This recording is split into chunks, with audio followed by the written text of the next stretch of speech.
어느 마을에 한 사람이 살고 있었습니다. 전체적으로 가난한 마을이었지만 공직자였던 이 사람은 다른 사람들에 비해서 비교적 넉넉한 삶을 살 수가 있었습니다. 물론 경제적으로 넉넉하기는 했습니다만 그럼에도 불구하고 이 사람의 마음속에는 항상 깨림칙한 것이 있었습니다.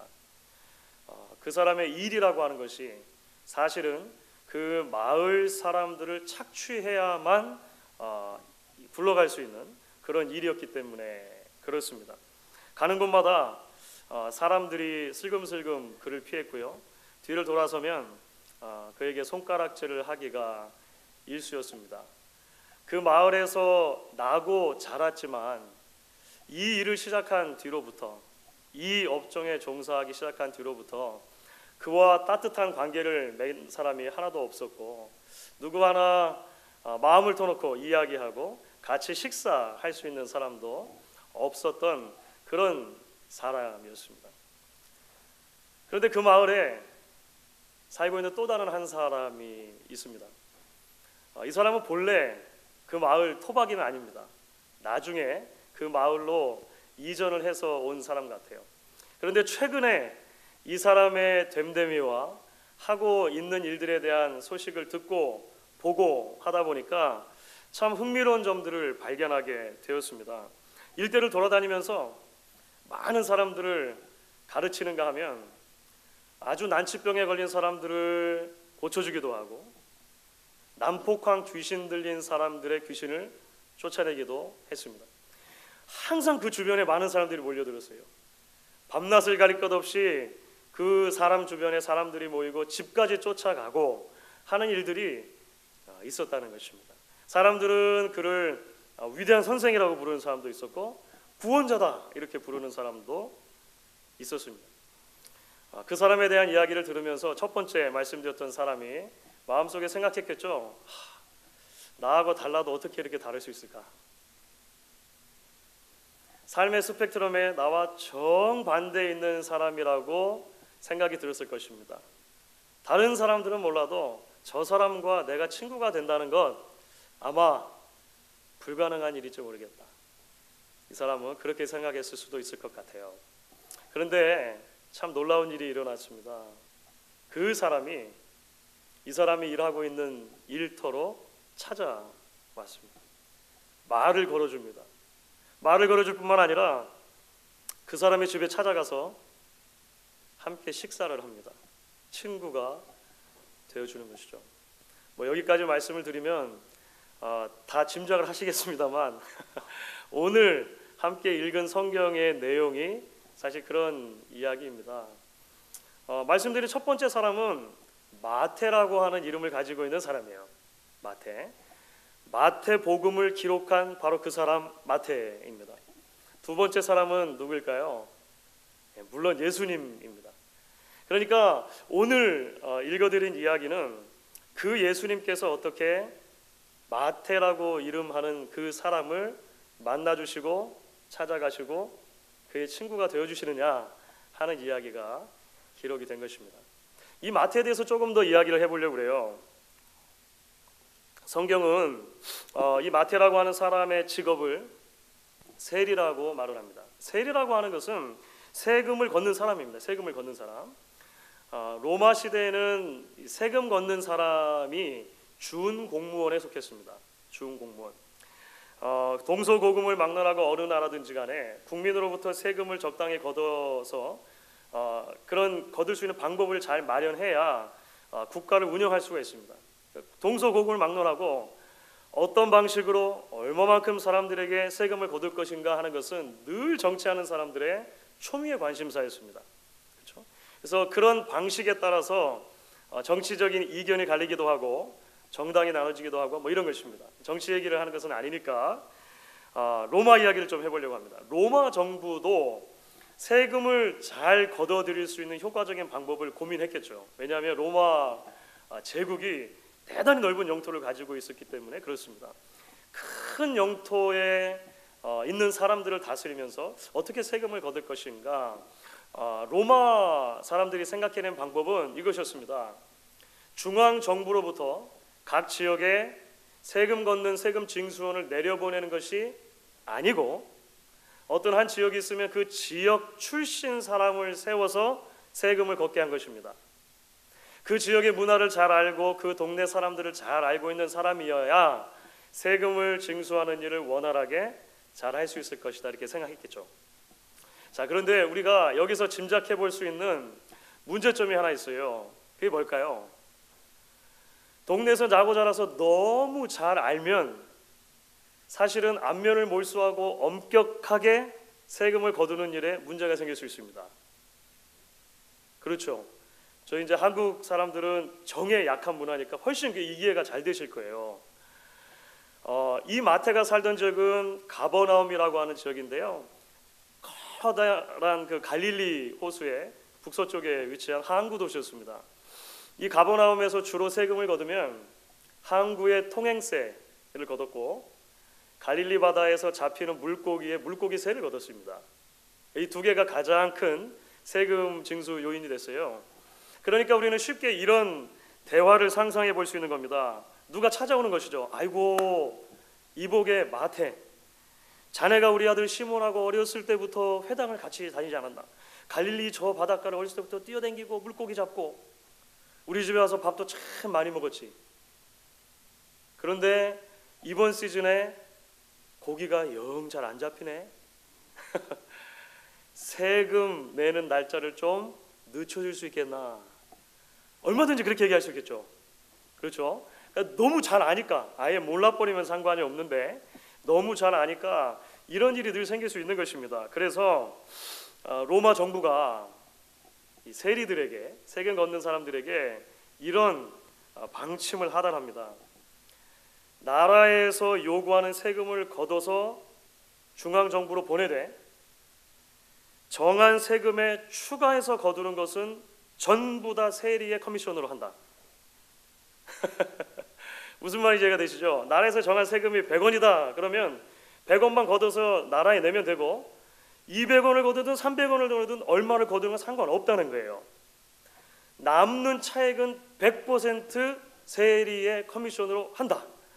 이것이 로마의 방침이었습니다. 그러니까 이게 무슨 말이냐면요, 로마는 이제 세리라고 하는 일을 통해서 입에 풀칠하고 살 정도가 아니라 사실은 마음만 먹으면 순식간에 떼돈을 벌 수 있는 방법을 합법적으로 허락해 준 거예요. 어떤 일이 일어났을까요?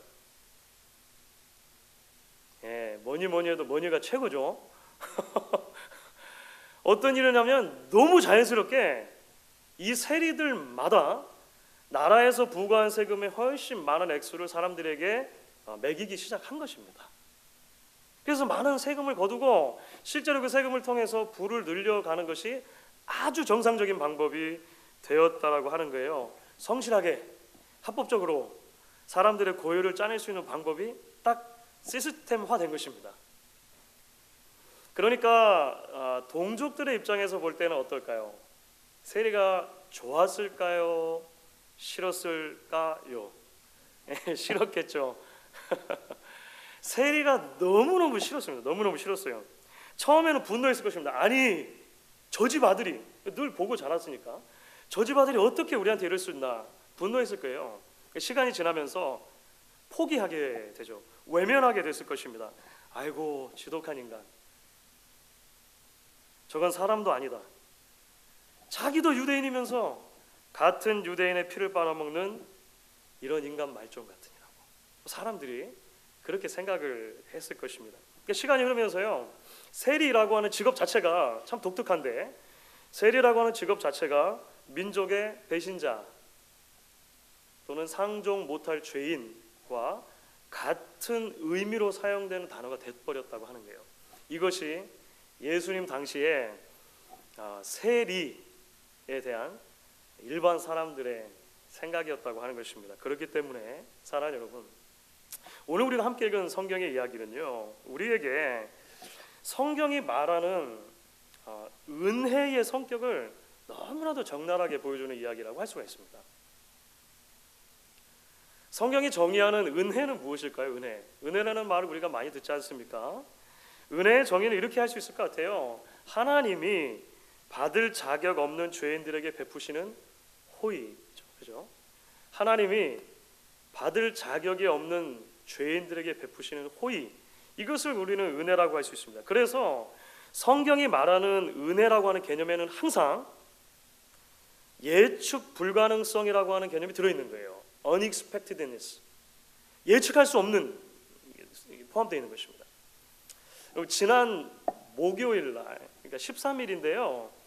어떤 일이 있었는지 아십니까? 혹시 뉴스를 통해서 듣거나 읽으신 분들이 계실지도 모르겠습니다. 지난 목요일 13일 날 2016년도에 노벨 문학상 수상자가 발표됐습니다. 그 얘기 들으셨죠? 이것이 목요일날 발표됐는데요. 목, 금, 토 오늘까지 해가지고 지금 주말 그 거의 가장 큰 뉴스거리가 지금 되고 있습니다. 왜냐하면 수상자가 발표가 됐는데 너무나 의외의 사람이 수상자로 발표된 거예요. 노벨 문학상이니까 올해 사람들은 보통 이제 그 무라카미 하루키 일본 작가 또는 한국의 고은 시인을 굉장히 유력한 후보로 올려놨습니다. 그런데 여러분 아시는 것처럼, 많은 분들이 아시는 것처럼 뚜껑을 딱 열어놓고 보니까 이게 웬일입니까? 밥 딜런이라고 하는 미국 대중가요 가수가 노벨 음악상이 아니고 노벨 문학상을 받은 거예요.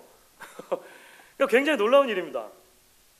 그러니까 보통 노벨 문학상은 누구한테 줬을까요?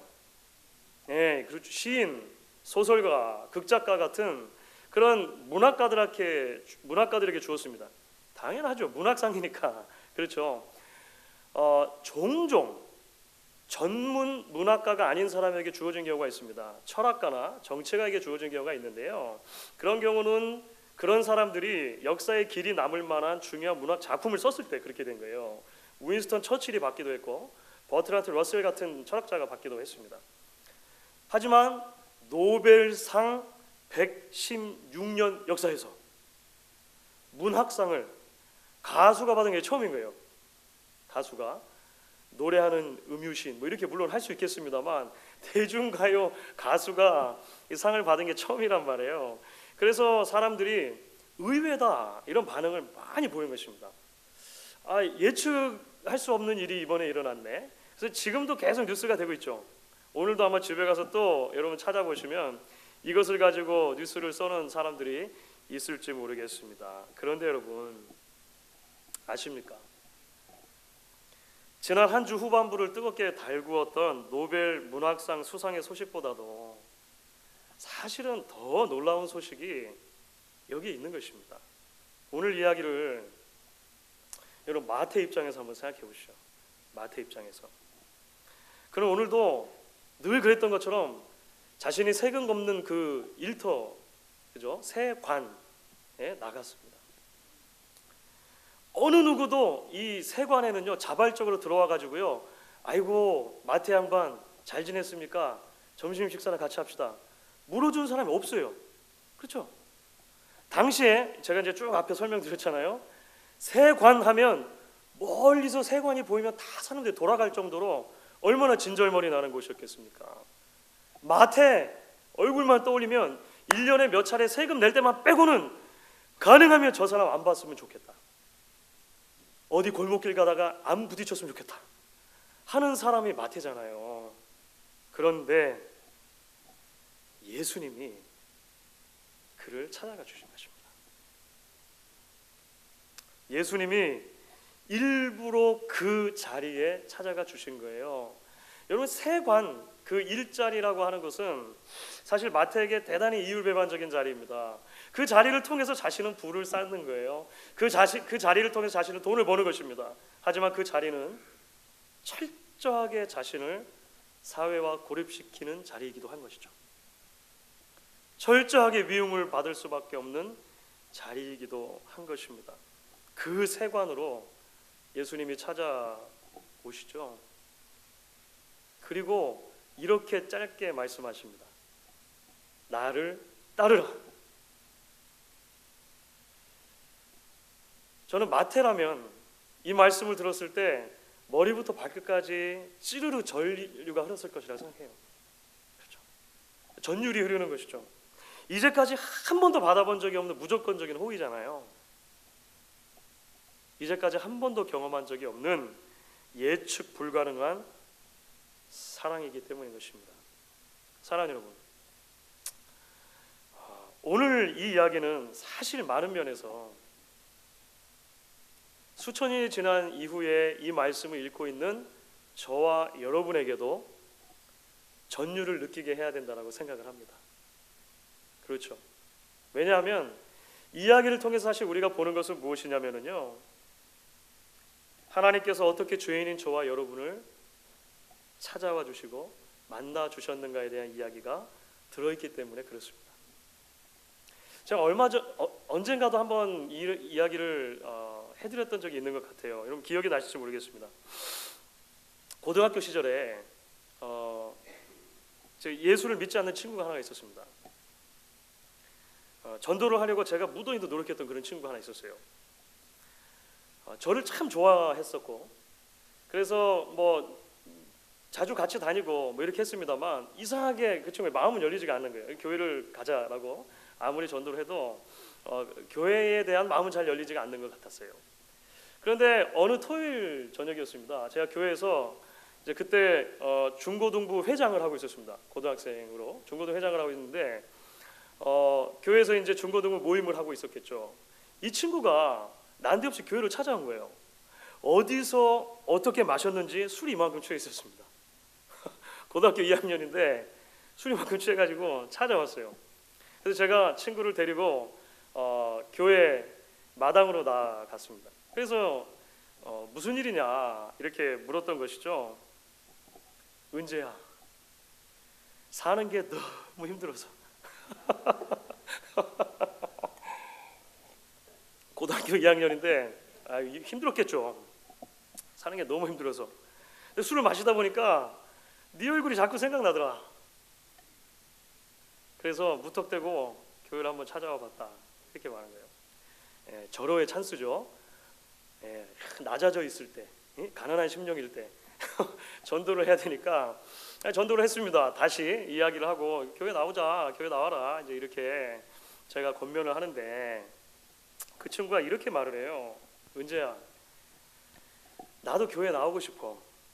그런데 나는 죄가 너무 많아. 너 같은 아이라면 교회 다닐 수 있지만 나 같은 사람이 어떻게 교회를 나올 수 있겠니? 저는 그 친구가 저를 잘 안다고 생각했는데 저를 정말 잘 몰랐던 것 같아요. 제 본색을 몰랐던 것 같아요. 사실 여러분, 이것이 많은 사람들이 생각하는 삶의 방식이고 사고 방식입니다. 사실 그렇습니다. 그러니까 좀 착하게 살아야 교회에 나올 수 있는 자격이 생긴다고 생각을 하는 사람들이 사실 생각보다 굉장히 많습니다. 많아요. 내가 심신을 다스리고 주변을 정리해서 지금보다 조금이라도 좀 깨끗해져야 비로소 하나님께 나아갈 수 있는 허락을 받을 수 있다 정도 생각하는 사람들이요, 사실 여러분 생각보다 굉장히 많습니다. 이런저런 조건을 갖추어야 구원받을 수 있다고 생각하는 거죠. 결국 구원이라고 하는 개념을 예측 가능한 무엇으로 만드는 것입니다. 그렇죠?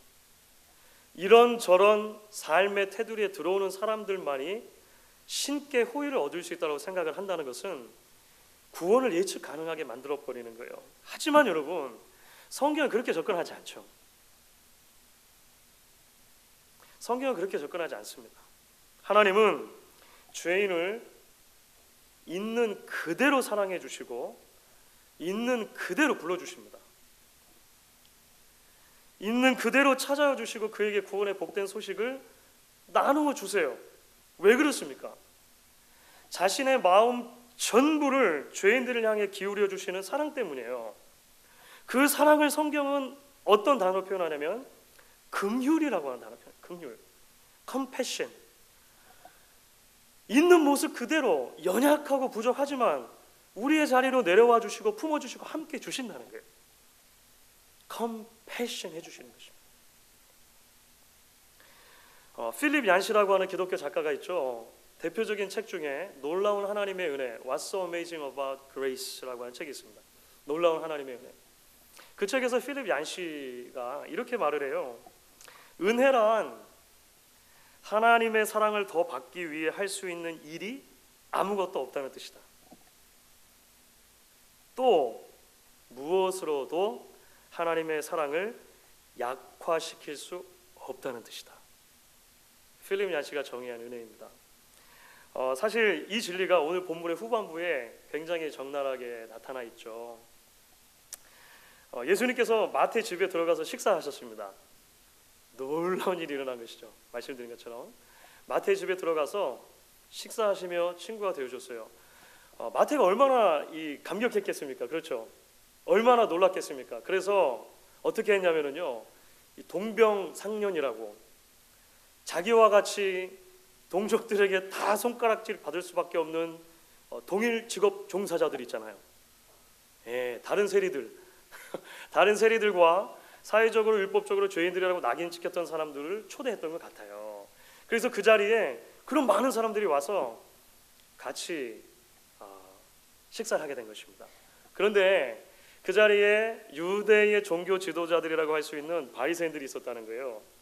바리새인들이 초대를 받아서 왔을까요? 그렇지 않을까요? 아마 초대받아 온 것 같지는 않습니다. 마태가 바리새인을 초대했을 리가 있습니까? 모든 유대인들이 다 싫어하지만 그 중에서도 바리새인들이 얼마나 세리들을 싫어했습니까? 정죄했습니까? 초대받아 온 것 같지는 않고 평소에 예수의 행적을 면밀하게 관찰하려고 했던 바리새인들이 따라온 것 같아요.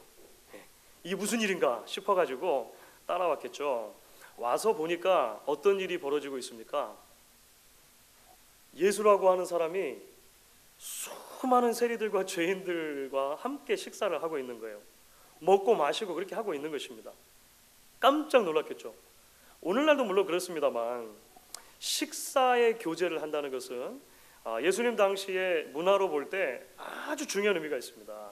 식탁의 교제를 함으로 사회적으로 종교적으로 어떤 일종의 바운더리가 경계가 쳐지는 것이었거든요. 그래서 바리새인들은 냉큼 예수님의 제자들에게 묻는 것입니다. 어찌하여 너희 선생은 세리와 죄인들과 함께 잡수시는가? 예수님이 들으셨어요. 예수님이 듣고 그들에게 이렇게 대답을 해주시죠. 우리 같이 성경 말씀을 읽을 텐데요. 12절 13절 같이 읽겠습니다. 12절 13절입니다. 예수께서 들으시고 이르시되 건강한 자에게는 의사가 쓸데없고 병든 자에게나 쓸데있느니라. 너희는 가서 내가 긍휼을 원하고 제사를 원하지 아니하노라 하신 뜻이 무엇인지 배우라. 나는 의인을 부르러 온 것이 아니요 죄인을 부르러 왔노라 하시니라. 자, 여러분 다시 한번 마태 입장에서 한번 이 예수님의 말씀을 생각해 보십시오. 제가 마태의 입장에서 이 말씀 묵상하면서 참 마음에 감동이 됐습니다. 옆에 마태를 두고 지금 바리새인들과 이런 대화를 나누시는 거잖아요. 그래, 이 마태 죄인이다. 그래, 이 마태 병든 사람 맞다. 그런데 그게 어때서 내가 이 사람 위에 온 것이다. 나는 이 사람 위에 죽을 것이다. 마태가 그 흥청망청 같이 식사하는 즐거운 자리에서 예수님의 말씀을 듣고 저는 눈물을 왈칵 쏟았을 것이라 생각해요. 제 상상입니다만. 여러분 마태복음 10장 이제 바로 뒤인데요. 마태복음 10장 2절부터 4절을 보면 예수님께서 불러주신 12명의 제자 이름이 나오거든요. 12명의 제자 이름 가운데 마태가 어떻게 소개되고 있는지 아십니까? 세리 마태입니다. 마태복음을 누가 썼다고요? 마태가 썼어요. 마태가 썼는데 자기가 12명의 예수님의 제자들의 이름을 쭉 기록하면서 세리 마태라고 자기를 소개하는 거예요. 가능하면 지우고 싶었던 그런 직업 아닙니까? 가능하면 사람들이 잊어줬으면 하는 그런 직업 아닙니까? 예전에 은혜 없이 살 때 그렇죠. 생각나게 하는 그런 직업 아니에요? 그런데 그 세리 마태라고 하는 이름을 일부러 마태는 집어넣어요. 왜요? 세리 마태라고 하는 그 이름을 볼 때마다 예수께서 얼마나 자기를 사랑하셨는가를 깨닫는 거죠. 세리 마태 떠올릴 때마다 제자 마태 말고, 사도 마태 말고, 그렇죠? 세리 마태 떠올릴 때마다 하나님의 놀라운 사랑의 크기를 경험했을 것입니다. 지난 주간 동안 제가 이제 우리 한국에서 오신 처가 어르신들과 함께 랭캐스터 성극 삼손을 보러 갔습니다. 삼손이 올라간 이래로 제가 세 번째 보는 겁니다.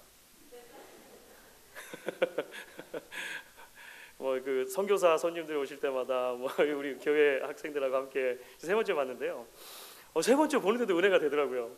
이제 거의 다 외울 정도가 됐는데 여러분들 그 삼손의 이야기 성극이 뭐 보신 분들도 있으시고 못 보신 분도 있으시겠습니다만, 그 삼손의 성극은 하나의 질문으로 성극 자체가 시작합니다. 그 질문이 뭐냐면요, 어떻게 삼손 같은 사람이 히브리서 11장 믿음의 영웅들의 그 리스트에 올라가 있는가라고 하는 게 질문이에요.